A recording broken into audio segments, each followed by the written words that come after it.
Welcome to the podcast, Food Talks. I'm Dallas Townsend. I will be your host, and I act as the uninformed consumer asking a nutritionist all the questions that you have. Hello, I'm Jordan Townsend. I'm our resident nutritionist here at Naturally You, and I'm here to inform the uninformed consumer, answering and helping to unpack some of your more difficult nutrition questions.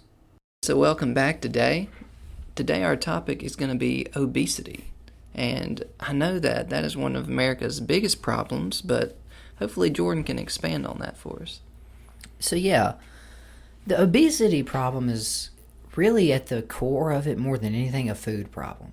Because the first thing you got to understand about as far as like where our obesity problem is coming from is we're so overfed, at least compared to the way humans have always eaten before that. So that to me is where this kind of starts, is that for the first time in our entire existence, not only do we have access to more food, more varieties of food, more importantly, more high-calorie food. Because one of the main things we don't think about, most of the stuff that occurs naturally in nature is actually very low calorie. Think about your typical vegetable. Most vegetables are going to have a lot of fiber in them and then a little bit of some what we would call carbohydrate starch, something you can turn into sugar. And the ones that are high in starch are kind of rare. Things like tuber vegetables, sweet potatoes, regular white potatoes, those types of things. So you need to kind of find a very specific class of foods for it to even be high calorie to begin with. The other one we're all familiar with are things like fruit. But fruit's extremely seasonal. That's what we kind of forget as well. You're not really supposed to have access to fruit more than for about 6 to 8 weeks a year. So the biggest thing with all this, now of course bring in industrial agriculture, right?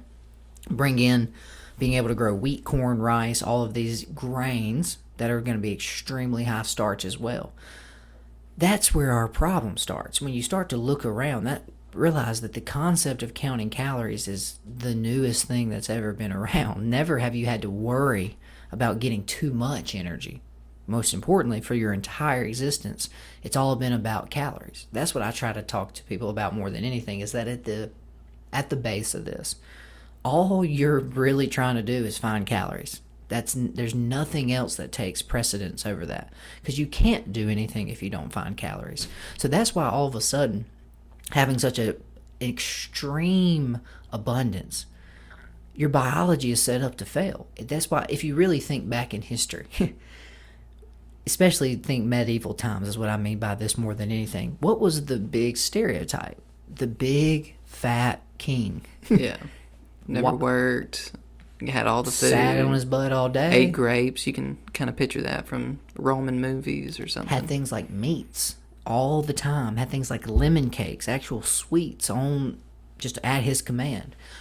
Whereas that's what even our beauty standards even followed that. Used to skinny was not a good look. That meant you were extremely poor. No one wants a skinny person. Whereas yeah, you don't want a peasant. Exactly. And that's why also very light white skin was very appealing. It meant you didn't go out in the sun, whereas tan was seen as your working hard, class. Yeah. So it's just so crazy how some of our standards have changed just as our society has evolved. So that's where this goes back to. The reason we've got obesity is it starts with food. We have things like grocery stores where you can go in and buy as much food as you can afford. More importantly, we have drive-thrus, we have call-in, we have delivery, we have all of these just instant access to not just food. Because if we were eating salad still... Yeah, you had a drive-thru for raw celery. Right. Raw carrots and protein shake. Exactly. Those are the things that aren't going to contribute to this at all. But what does our fast food industry look like? It's a bunch of potatoes fried in oil. So that's literally fat and basically pure starch, carbohydrate. There's a little piece of protein in the middle of what? 2 giant buns. Those patties have gotten insanely thin. I mean, you can look at a Sonic patty sometimes and see through it. It's literally a piece of paper, essentially, yeah, basically, because you're there for the bread and the cheese. Well, they distract you. Yeah. And you want to know what that really is? It's just cost-saving measures. Yeah. That burger is your most expensive part of that thing. And it still tastes like a burger, so you don't really know. Like, I mean, I ate a burger, but it didn't really, So that's where they got. But again, we're always hammering on hamburgers, it feels like. But think about pizza. Pizza is nothing but a bunch of carbs just with a little bit of fat on top and then sugar in that sauce. Maybe a little pieces of protein, but again, where's your money at? You don't want to give people a lot of pepperoni. That loses you money. Just give them a bunch of dough. Make them feel full and make them feel satisfied. Tastes great. And it's delicious. I like pizza just like everybody else. But that's where this becomes an issue. Besides the access to all of these foods, we also have been sold all these lies and these ideas of things like 3 square meals a day, right? My gosh. 3 square pizzas a day. That's my plan. Right. Well, that's the thing. Think about it. How drilled into your head has that been, Dallas? You wake up and you do what? I mean, you eat breakfast. There's no question. Yeah, you wake up hungry, but if you go to coffee with a little bit of coconut oil, I'm telling people it works. Like, I used to think that it didn't. Like, there was no way. I got to eat something. I just do the coffee and coconut oil. And as you can get through to lunch. It's not that hard. Well, as usual on our Wednesdays, I fast pretty much all day, every day. I haven't had any food, just coffee, coconut oil, and a little heavy cream. That takes a lot of practice, people. It's been about 3 years, so don't try to jump there. But yeah, exactly. You need to start to understand that you're in control of your relationship with food. That's what a lot of what we help people to, specifically naturally you with, is you're driving the ship. And I guess we'll get to it, but like a lot of the hunger sensations, they'll go away if you, I don't know, do some work and take your mind off of it. I'm glad you brought that up. Well, I'm glad you brought that up because we're actually there. So let's just start at breakfast. Most people wake up and they're immediately what? Hungry. Now, there is a nice, probably about 50% of the population, even clients I've dealt with, we start talking about breakfast, they go, Jordan, I don't ever eat breakfast. I'm not hungry. So remember, I try to drive home more than anything. Listen to your body. Because just because Jordan can fast in the morning and it worked for Dallas and it worked for your aunt, doesn't mean your body's necessarily ready for that. Yeah. All I would want you to do is look at other meals to modify more so. So again, if you wake up starving, feed your body. Now, what you feed your body becomes extremely important. Because if you ask any other country in the world about American breakfast food, they call it dessert. Everything we have is bread with sugar as a side. We put jelly on the toast. We put syrup on the waffles. We put icing on the toaster strudel. Our muffins are literally bread balls with sugar added. And then we put fruit, which also has sugar. So once you start to realize that what we're eating is just basically junk food, that's why everyone gets so hungry, Dallas. First thing that happens, let's just go back to a simple breakfast. Let's say you had brown sugar oatmeal and a glass of orange juice. First thing that happens, that oatmeal is 100% pure sugar. There might be a little bit of fiber. I'm not going to hate on oatmeal that hard. But the amount of fiber is about max 10 to 15%. What's that other 90 to 85%? Sugar.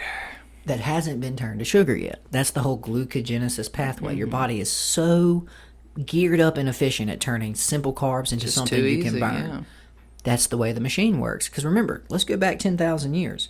That's why the only enzyme you have in your saliva is amylase. Amylase works on simple carbohydrates. It doesn't break down protein, doesn't break down fat. Because that's what were early humans eating. Not very much of that. We were eating mostly plants. Yeah. So our bodies got super efficient at, hey, if they find this, we've got to get it into their bloodstream as quickly as possible. So, first is the oatmeal with the brown sugar added. So you not only had oats that turned to sugar, you added sugar as an ingredient. Then let's get into orange juice. Now, I'm just going to come out and say it. I don't care what backlash I get. Orange juice is not healthy. If you have someone come into a hospital in a diabetic, low blood sugar situation, do you know what they give you? Orange juice? Orange juice specifically. Because it is so high sugar. It'll rocket your blood sugar up almost immediately. So that's what most people don't understand, in that they're already starting themselves out in this kind of blood glucose hole. Well, most people probably like it because it gives them a little perk up in the morning, because all that sugar, they get a little sugar rush, and it also tastes good. Yeah, that's what a lot of our food mistakes go back to. Because I don't want to call it like you're making bad choices. No, you're just following your palate. Hey, if I eat oatmeal, that's sweet and good. If I drink orange juice, that's sweet and good. That's why I try to help people see a lot of this is ancient mechanisms built into your DNA. Yeah, that you're triggering when you eat those foods. Speaking of ancient, I guess it technically won't be ancient, but when did the first cases of obesity really show up and become an issue? Well, because I'm sure what's through an issue? time there's been people obese and fat and no one even knew what to call it. But when did that start to come up in American society Well, as a problem? well, we're getting too far ahead. Too far? Okay. We're getting too far. We'll come back to us because I got some of the data for our obesity and stuff like that too. But no, it goes back to kings. That's what I'm saying is this is a human-created problem. Because if you were just a hunter and gatherer living in a small tribe, trying to kill animals when you can, gathering what is around you, there's physically I was no, about to say, yeah. there's physically you couldn't no get way. obese if you wanted to. More importantly, the average hunter and gatherer was walking between 15 and 20 miles. That's just with stuff, and then more importantly, put 20 pounds of berries on your back and walk back to the camp. That's the stuff we take for granted. We don't even think of. What are you talking about, Jordan? I have a buggy for that. For every solution that humans come up with, we create another problem. The only animal that can outthink ourselves. Yeah. So yes, it was really kings. That's where the only place it would have started because it was the only person who didn't have to work every day. It was also the only person who had more access to any amount of food that they could actually eat themselves. Otherwise, think about a tribe mentality. Because kings are come a little later with civilization. But before that, if there's 20 of us, we're sharing this. You don't get the whole pot roast to yourself. You don't get 6 lemon cakes to yourself. We're all going to split those up amongst us evenly. So that's where the biggest problem started. And that's the problem we're starting to see now is we all live like kings today. We may not feel like it, but remember, if you get even a little bit of hungry, what do? You just go by the gas station, grab a bag of chips. You just grab a Snickers. You just go get get some almonds. That's new, guys. Humans have never been able to do that. If your food came from what you found, that's why it used to be so difficult. What a luxury. Truly, and that's why I say, so let's get back real quick to just what happens in your body, because that's where this whole roller coaster starts, is the problem with breaking your fast. Remember what breakfast is. Kellogg will tell you it's the most important meal of the day. It gets your metabolism going. Guys, your body's going to burn energy whether you eat or not.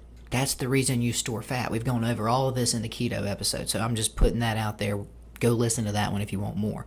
So this whole gear up your metabolism, eating 6, 7, 8 small meals a day, not right. Not what you're supposed to be doing. More importantly, it depends on what you're after. So the biggest problem, you eat oatmeal, you drink orange juice. You just pour jet fuel into the tank. So remember, that's what carbs are, people. Carbs are the fast-burning, most efficient. They burn hot, they burn clean, but as soon as they're gone, guess what your body tells you? Please feed me. Where is the fuel? I cannot generate this out of nothing. That's why fat is so interesting as a fuel source. The body only will burn that because it's difficult and it's easy to hold on to. You don't store carbs short term. You do have some glycogen in your liver, so I should put that out there for someone who says, oh yeah, you do, Jordan. No. You do store some glycogen and stuff like that in your liver. More importantly, once you put that stuff in, the main thing that happens is your body starts secreting insulin because your blood sugar shoots up. So the body looks and goes, okay, they're driving in a car, they're sitting at an office desk, and our blood sugar is hovering at like 180. All right, they're clearly not using any of this energy that they just got. So the body will secrete insulin, which now grabs onto that excess blood glucose and then stores it as fat. Because again, that's how your body works. If you ever get into extra at any point in time, It'll just save it. It does not waste. Because remember, your body still thinks you're on the Serengeti. It still thinks, hey, we don't know when our next meal is. That's what the brass tacks of this is and why our body is so efficient at storing energy this way. I'm sure there's some scientists probably trying to work on that right now and tell your body, like, look, bro, we just chill a lot now. So maybe don't store this as fat. Maybe CRISPR, another episode for a whole other time. But yes, you almost would need to reprogram the DNA and say, after a certain amount, stop storing. Yeah. But then what does that look like? I don't know how a body excretes calories otherwise. It gets real weird. Yeah. So what you got to realize is a lot of that 10 o'clock feeling, that 11 o'clock feeling that you get, you're not actually hungry. Because again, that's a good thing to kind of unpack and understand. What is hunger? Hunger is simply, I need certain things to make this body function. Now, what's the first thing we look at on the back of any box or bag or ingredient list that we look at. Usually, calories is at the top. It's huge and it's big. Remember, you only have to count calories if calories are listed on the product. Think about that real quick. If you're buying broccoli, does it have a calorie list on it? No, it's just a piece of broccoli. If you're buying kale, if you're buying cucumbers, squash, if you're buying meats even, is there any sort of calorie information on there? There you go. The only time you need to be counting calories is when you're eating foods that are going to, more importantly than anything, make you overconsume them. I always tell people, there's a reason Lay's motto is bet you can't eat just one. So you realize these companies know they're making us overeat, which leads directly to the obesity. That's why I'm going out on this real long way of getting here, people, is obesity is the underlying problem. It's the result of changing this much stuff based on what was quote-unquote normal for thousands and thousands and thousands of years. Only in the last 80. God, let that sink in. 8,000 versus 80. That's why we haven't adapted. That's why we haven't changed. Too much access to too much new stuff all of a sudden. So just to get back, what you're really feeling is insulin at work. Since you're sitting at your desk not using that energy, the body's taking it and storing it as fat. The problem, your brain still sees that as what? Hey, my gas tank is getting low. So your brain will kind of go into what we call hangry mode. That little panicky. People get jittery. They get real short. They don't feel good. Because their body goes, hey, we're running out of fuel. This isn't good. This isn't good. Remember, ketosis exists. Your body can do that, but that takes about 45 minutes to an hour. Whereas, if you just pick up one almond, 15 minutes later, blood sugar's back up. I'm feeling good. I'm feeling perky. Let's go. I was getting nervous there, y'all. My blood sugar was dropping. Okay, what's wrong with your blood sugar dropping? Think about that, right? People always talk about their blood sugar. What's wrong with the low blood sugar? Because what happens is with a low blood sugar, it eventually will transition into a high ketone level. So again, that's the best thing about it. That's one reason I fast like I do. You know what my blood sugars look like today? It's been bottomed out, maybe in the 60s or 70s. My blood ketone level through the roof, because my body will adapt. It's not going to let me die just because I skipped breakfast. No, he skipped lunch too.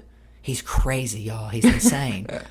Yeah, remember, the average person has about 2 weeks worth of fat stored on their body. What about you, though? You're pretty skinny. I'm at 13% body fat. I took it recently. That's still about 10 to 12 days. So that's why I tell you, I'm really not that skinny. I just don't look like normal Americans. That's what's so crazy about this, is again, your body will do it. But think about yourself personally. Do you want to take the 15-minute route to work, or do you want to take the hour route to work? That's why your body sends you those such aggressive messages of, hey, eat something, anything. Grab a chip, grab an almond, grab one of those cookies out of the break room, grab a donut out of the break room. So a lot of that 10 o'clock feeling, this is the same thing, by the way, that what we call a 2 o'clock feeling after work. What did you have for lunch? Oh, we just had a couple slices of pizza and some Diet Coke. Yeah, your body's already chewed through all that stuff and is going, hey, where's the rest? We need more energy. So that's what we end up causing. The reason this whole obesity thing starts is we get on what's called the blood sugar roller coaster. So you get these things of blood sugar spikes, insulin gets dumped, your blood sugar crashes. So what do? You go, oh, well, I'm hungry again. You eat more chips, blood sugar spikes, body secretes insulin, drops, spike, drop. Average person has about 4 to 8 a day. 4 to 8. Let's back up here, people. Your ancestors, the people you came from, may get an insulin spike 6 to 12 times a year. Because what has sugar in it, Dallas, that you're going to get your hands on out in nature? I mean, I don't know. Go back to like before the Mayflower. Were they slinging sugar? I'm sure they had some, but forget the Mayflower. Go back to Rome. Go back to ancient Egypt. By the way, 2,500 years before Rome. What are you going to eat that's sweet? I guess fruit. That's the only thing I can think of. You got 8 weeks. Yeah. So that's why I say you might get 6 to 12 of these a year. The pancreas was a very lax, very laid-back organ back in the day.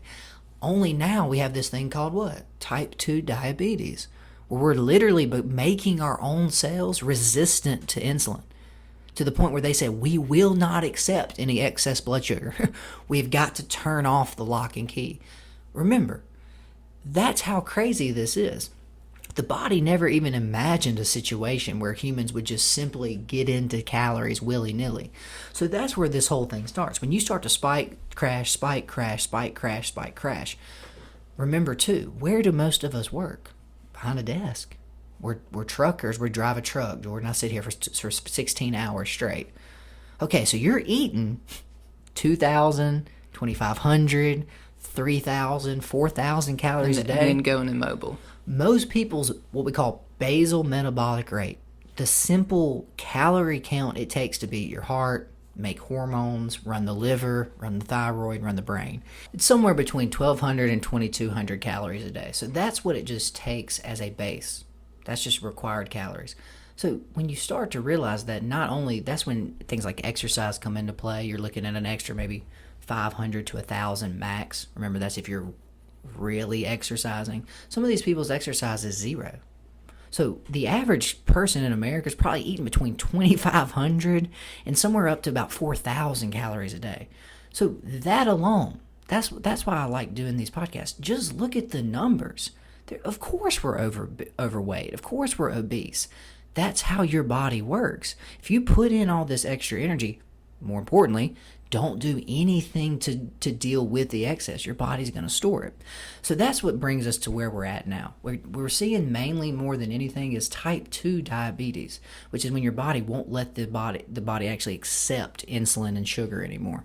So that directly leads to things like obesity and all that stuff. So what we're really doing here more than anything is we're just running a surplus.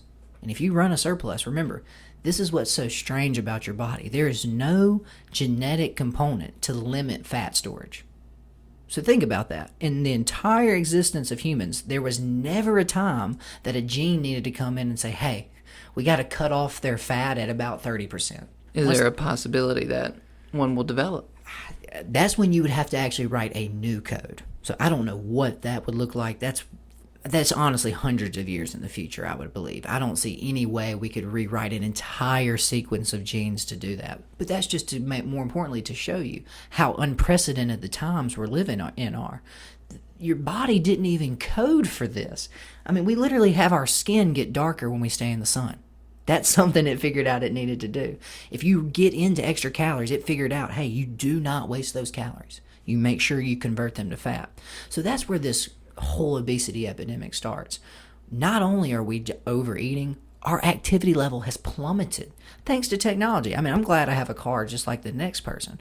I'm glad we don't have to take horse and buggy and walk uphill both ways, all of that stuff. But you have to understand that that is the problem. That's what is causing so much of the issues we're dealing with. It's not that all of a sudden things just got terrible. It's the ands. It's the overeating and it's the lack of exercise. So when you put those together, voila. The body says, yeah, I'll always store this extra. And that's why we have things like this, my 800-pound life. There is no limit. The body will keep storing fat, keep storing fat, keep storing fat. I mean, at this point, it's become entertainment for people. I mean, we made my 800-pound life's a TV show. Like, people they like to watch. So I have some data here I kind of want to go into about where we're at as a country. Because from 1999 to 2000, and then the most recent one on the CDC website is 2017 to 2018. We went from 30% obesity to 42. In 99 to? About 18 years, yeah. So 2000 to 2018, just as a safe range. Say that one more time. So from 2000 to 2018, we went from 30% obesity to 42%. So about a 15% increase. Now, the scarier numbers on that, childhood obesity. So childhood obesity is hovering right now currently around 18%. So round up about 20%. That's 13 million kids. And how many of those are in Mississippi? The majority, right? Yeah. I don't have the actual numbers here, but that's where this gets really scary. As a society, we have about 45% of people overweight. Now remember, that's obese. I didn't say overweight, because that's the other distinction, and those are your classifications: normal, overweight, and then obese is the actual dangerous one. So that's what's crazy. We have about half of our adult population overweight or obese. We have about 20 to 25% of our kids overweight or obese. Dallas, I'm the outlier. Normal looking Jordan is the outlier now. That's how far away, that's how out of control this has gotten. Now, how do they determine if you're obese? I know they use the body mass index and Joe Rogan. BMI's not perfect. Yeah.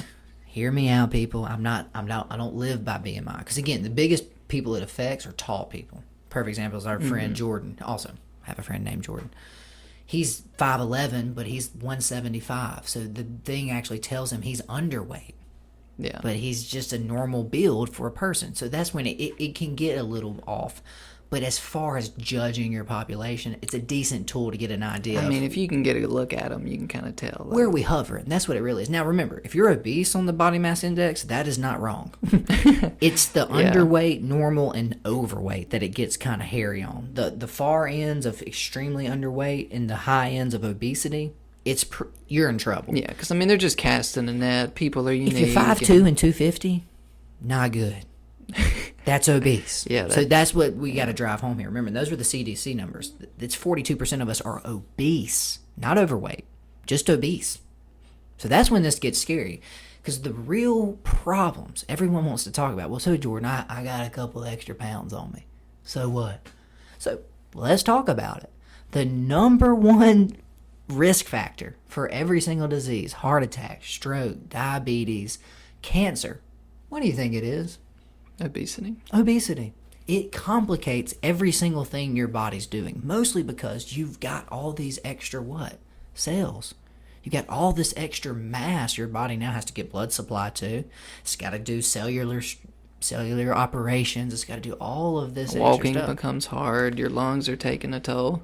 Just moving oxygen around the body, right? All of a sudden, I've got to get, instead of having to move 150 pounds, I've got to move an extra 100 pounds. That's extra energy, which then causes you to what? Overeat. Then you're tired because you're trying to walk around, and that stores it more as fat. You know, people are worried about the elderly and coronavirus, but it seems like we have a whole population, or at least half of them, that are in danger from this disease. More importantly, we're in virus.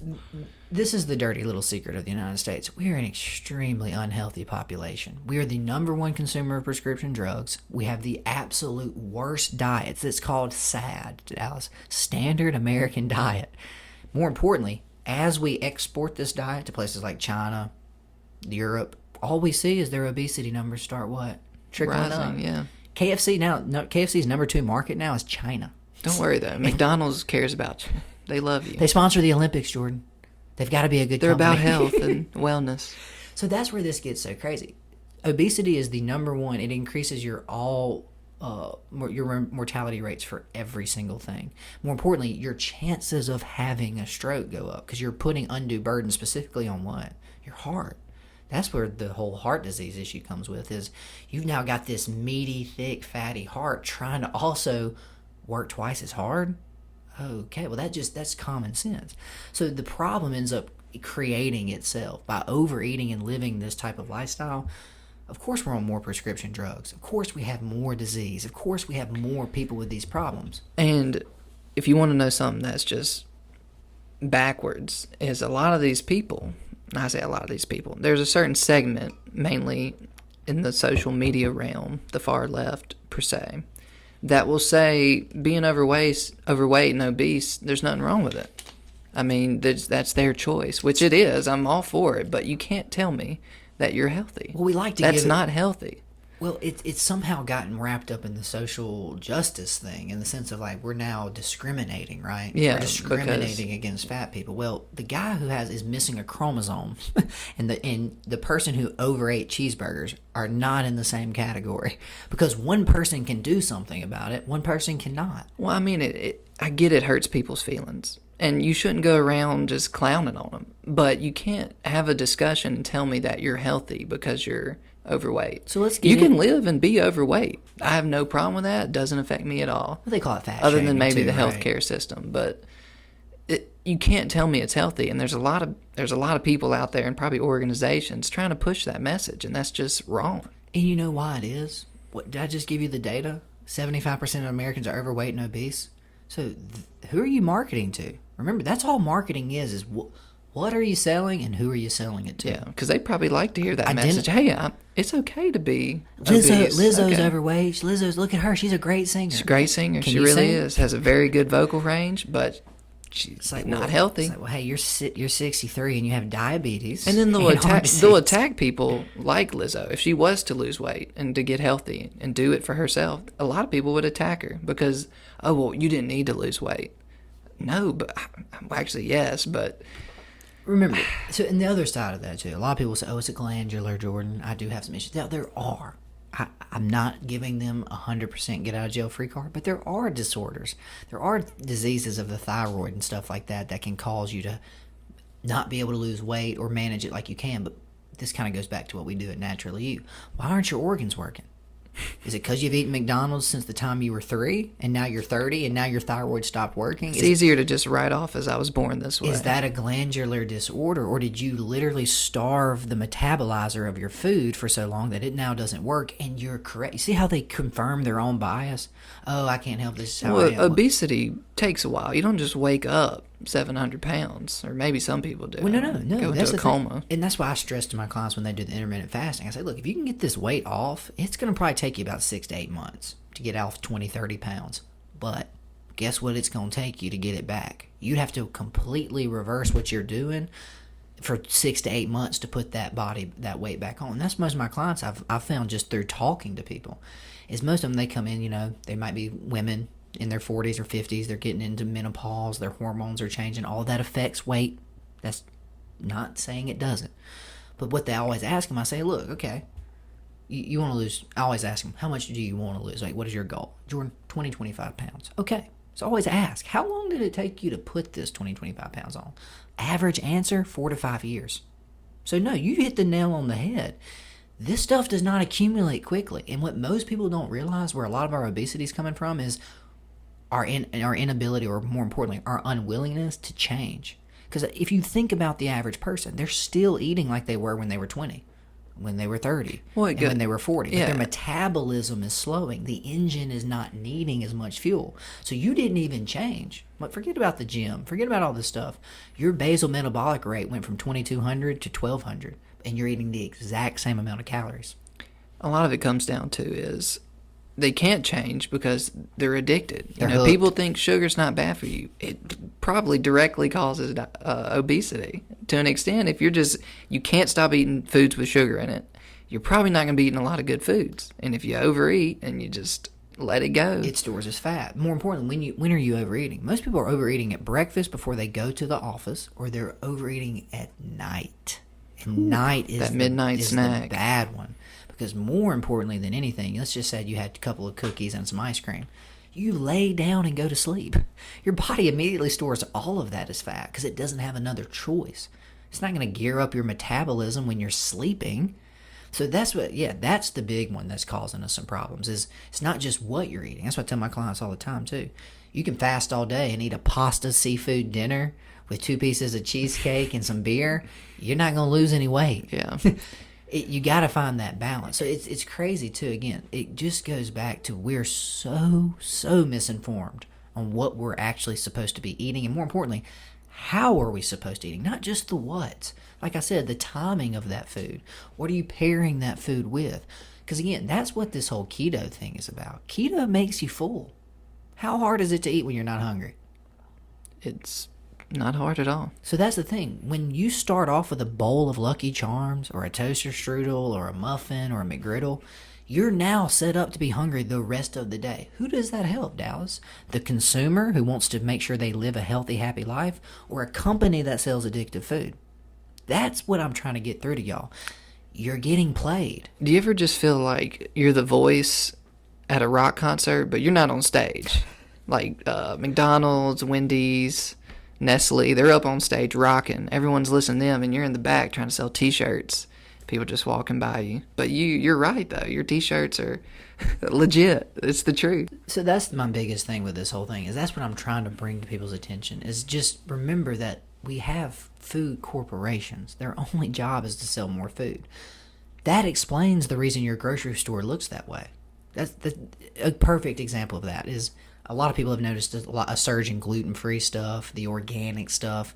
That's only a response to consumers paying more money for those things, that now Lance makes a gluten-free little cheese cracker. I've been gluten-free for a decade. These guys showed up 6 months ago. These other little corporations, these other little tiny companies have been doing it. Well, all of a sudden, they're losing market share to Annie's organic crackers. I go, guys, let's just get an organic cracker. It can't be that expensive to source. More importantly, we can charge 10 cents less than Annie's. Heck, we'll run at a loss for 3 to 5 years. That's what Walmart does. Walmart moves in, runs at a loss for about 5 to 6 years, drives every company out of business. What happens? They then drive their prices. Well, they get right all the back market up. share, yeah. Well, then the prices go back to where they were. More importantly, they And go they have more market higher. They go higher. That's what happened to Surplus City. Walmart moves across. They can't support just a niche hunting store anymore because Walmart sells camouflage. Yeah. Well, the prices are great. They're cheap. And then all of a sudden, there's no competition. Walmart goes, hey, ours are more expensive than Surplus City now. That's happening on your food shelves. That's happening at your restaurants. Because, again, the biggest thing you'll tell anybody about eating healthy is, Jordan, my food's got to taste good. Well, you got to remember, why do you even like the stuff that you like? You're a calorie seeker. Your body is pre-programmed. The only reason you have the taste buds you have is because sweet indicates high calorie. That made me think of something. Is there a way to deactivate taste buds? Because if people We actually got into this on the sugar one. Do you remember that? I think a little bit, yeah. The biggest thing is you can use an herb called gymnema. So gymnema actually will, when it gets on the receptors on the tongue, it makes sugar actually taste bitter. It actually tastes unappealing. So yes, but it is temporary. It only lasts about 2-3 hours. We need something better. We need just a quick cure-all, can't taste for whatever, eat your veggies. So you know who you sound like? You sound like the medical community. I'm just trying to help people because I need a magic bullet, one shot. I know there's a lot of people out there that aren't mentally strong enough to change their diet. So the problem is it's not about you being mentally strong enough. It's time. How long have you eaten sugar? Your whole life? Yeah, but people aren't mentally strong enough to break that. Even if they wanted to, like, it sounds good. Well, you can just start reducing. Because, again, the main thing, too, is when you start to introduce whole foods and more clean foods like that, your taste buds will change. That's what nobody believes. That's the whole keto thing, too. Guys, if you stop eating sugar and carbs and you just start eating fat, your body will get super, super good at burning fat. If you get away from sugar completely, we saw this with our own father. Drank at least 2 to 3 Coca-Colas, a couple ding-dongs every single day. Went 6 months without sugar. Now, his willpower is way stronger than the average person's. Yes. He's not normal. But on his birthday, he got a Coca-Cola. He took 1 sip and said, that is awful. That's entirely too sweet. So it can happen. The thing is, you have to decide in your own life that you want better for you. That's why the biggest thing I push at Naturally You is education and personal responsibility. Because at the end of the day, I care about your health, but who cares more, me or you? Honestly, probably you with too many people in this world. Well, thankfully, if you've come to Naturally You and spent money and are trying this, you're obviously pretty worried, or more importantly, you're concerned enough to change something. So that's what I love more than anything about this is I'm going to give you a toolbox. You have to use the wrench. You have to use the screwdriver. That's where a lot of people are messing up today is we don't want to have to actually do anything. Jordan, I can't just call somebody to fix this. No. If you want something to change, you have to do it. Give it 100 years maybe, but we'll see. But yeah, I think that's probably kind of a good place to wrap up obesity too, just in the sense that it's so much of it is in what we're doing. It's the things in the environment we've created. Of course, we have almost 50% obesity, and we have 40% people with type 2 diabetes, and we have the new one, fatty liver. All of these things go right back to just what we're putting in every day. And I don't think there's a plan on the horizon to curb obesity rates, is there? Because, I mean, have you heard anything? I mean, they've been talking about it since when, right? Probably 2000, when it was at 30%. Look up General Mills' quarterly profits. There's no incentive. There's financially no incentive to make people healthier. There's incentive to sell more cereal. Then, I mean, and then people end up living longer, and then you get into that. That's a whole problem too. You're gonna wreck Social Security, Jordan. Yeah, everybody's living to 100 healthy. Well, the crazy thing that's happening is we already are doing that, but by what? They're unhealthy, but we're keeping them artificially alive with drugs. Yeah. So that's the other thing. The cost of keeping someone alive is going up, and they're staying alive longer. Whereas if you keep a healthy population on no prescription drugs, no in-home care, none of this extra services, that's actually not a strain on the economy at all. Well, common sense isn't common, and this is the world we were given, so we're just here to let y'all know what you should be eating for the most part and how you should be eating, just because a lot of this, if you just think back, what were your options? Where did you come from? I mean, exactly. That's what I try to tell everybody. Where'd you come from? Think about what humans had to do versus what me and you do today. We can get in a car and we can drive as far as we want and just give somebody a piece of plastic and they'll give us as much food as we want. That's a new concept. And that's what we're starting to see. That's what I just want people to understand is it's not on you as much as you think. It's not your glands are just bad. It's not just this. Those things can complicate it. But what are you personally doing day to day, meal to meal, week to week, year to year? Because again, remember what the time frame for gaining that extra weight was. About 5 to 6 years. And then all of a sudden your pants don't fit. Uh-oh. How did this get here? I don't know. Jordan, I've been doing exactly the same thing. The problem is you're 63 now. You're not 43. So of course the engine's not running as hot. So you need to pull something back. Maybe that is start some fasting. Maybe that is skip breakfast. These things that we're just almost, we treat like what? Taboo. You tell people you don't eat breakfast, they look at you, you might as well be a plague victim. But that's what's so crazy is we've got all these social structures around our food. That's what we got to start breaking. We got to start getting back to just letting people eat the way they're supposed to. Not, oh, well, I brought this cake in, you have to have a piece. I'm good. If we've learned anything being gluten-free, right, it's how to say no, to free food.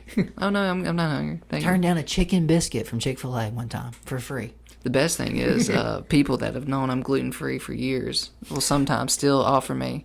I'm like, do I even know you? Like, what? You don't know this about me. How many times have I said this? Let's just go can't.